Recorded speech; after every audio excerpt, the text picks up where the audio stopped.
Bapak, Ibu, Saudara-saudari, adik-adik, para sahabat Yesus di Paroki Santo Yosef Medari dan di Stasi Santo Tomas Yegan, juga para sahabat Yesus dimanapun Anda berada. Salam semangat, sehat selalu, dan senantiasa bahagia. Tuhan memberkati.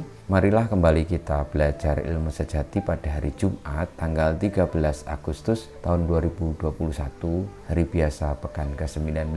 Kita mengawali belajar ilmu sejati kita dengan berdoa. Dalam nama Bapa, Putra, dan Roh Kudus. Amin. Allah Bapa Maha Murah Hati, yang ada pada kami, Engkaulah yang memberi segala yang kami miliki. Kami terima berkat kemurahan hati-Mu. Semoga kami meluhurkan misteri bahwasanya Engkau telah menciptakan kami dan penuh belas kasih terhadap siapapun yang menyerukan nama-Mu. Dengan pengantaran Tuhan kami Yesus Kristus Putra-Mu, yang hidup dan berkuasa bersama Dikau dalam persatuan Roh Kudus, Allah sepanjang segala masa. Amin. Para sahabat Yesus terkasih, kita akan belajar ilmu sejati dari Injil Yesus Kristus menurut Matius bab 19 ayat 3 sampai dengan 12. Pada suatu hari datanglah orang-orang Farisi kepada Yesus untuk mencobai Dia. Mereka bertanya, apakah diperbolehkan orang menceraikan istrinya dengan alasan apa saja? Yesus menjawab, tidakkah kalian baca bahwa Ia yang menciptakan manusia sejak semula menjadikan mereka pria dan wanita? Dan Ia bersabda, sebab itu pria akan meninggalkan ayah dan ibunya dan bersatu dengan istrinya, sehingga keduanya itu menjadi satu daging. Demikianlah mereka bukan lagi dua, melainkan satu. Karena itu apa yang telah dipersatukan Allah tidak boleh diceraikan manusia. Kata mereka kepada Yesus, jika demikian, mengapa Musa memerintahkan untuk memberi surat cerai jika orang menceraikan istrinya? Kata Yesus kepada mereka, karena ketegaran hatimu Musa mengizinkan kalian menceraikan istrimu, tetapi sejak semula tidaklah demikian. Tetapi aku berkata kepadamu, barang siapa menceraikan istrinya kecuali karena zina, lalu kawin dengan wanita lain, ia berbuat zina.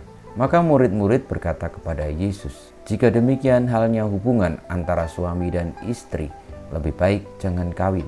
Akan tetapi Yesus berkata kepada mereka, tidak semua orang dapat mengerti perkataan ini, hanya mereka yang dikaruniai saja. Ada orang yang tidak dapat kawin karena memang ia lahir demikian dari rahim ibunya. Dan ada orang yang dijadikan demikian oleh orang lain.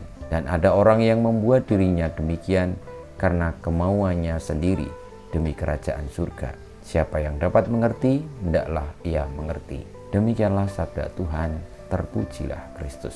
Para sahabat Yesus terkasih, ajaran Tuhan Yesus tentang perkawinan sangat jelas. Bahwa sejak semula Allah telah menciptakan manusia itu pria dan wanita, dan dengan demikian Allah sendiri juga yang mendirikan perkawinan, sehingga perkawinan antara suami dan istri, laki-laki dan perempuan itu tidak bisa diceraikan manusia, karena yang membuat atau yang mendirikan, yang menciptakan adalah Tuhan sendiri. Seringkali saya menyatakan itu kepada para calon pengantin ketika sedang dalam penyelidikan kanonik. Maka marilah kita menyadari itu dan menghayati panggilan kita sebagai ciptaan Allah. Jangan sampai lalu karena egoisme kita melanggar kodratnya kita sebagai ciptaan itu dan mengikuti keinginan kita sendiri. Perintah Tuhan Yesus jelas, dan itu yang akan membawa kepada kebahagiaan. Suami untuk istri, istri untuk suami, dan itu mereka disatukan untuk selamanya. Tidak ada yang lain lagi kecuali mereka. Karena itulah berkat Tuhan yang akan mengalir menjadi berkat di dalam keluarga, di dalam masyarakat. Kesetiaan satu sama lain. Dan jangan sampai karena ketegaran hati kita, keegoisan kita melawan Allah.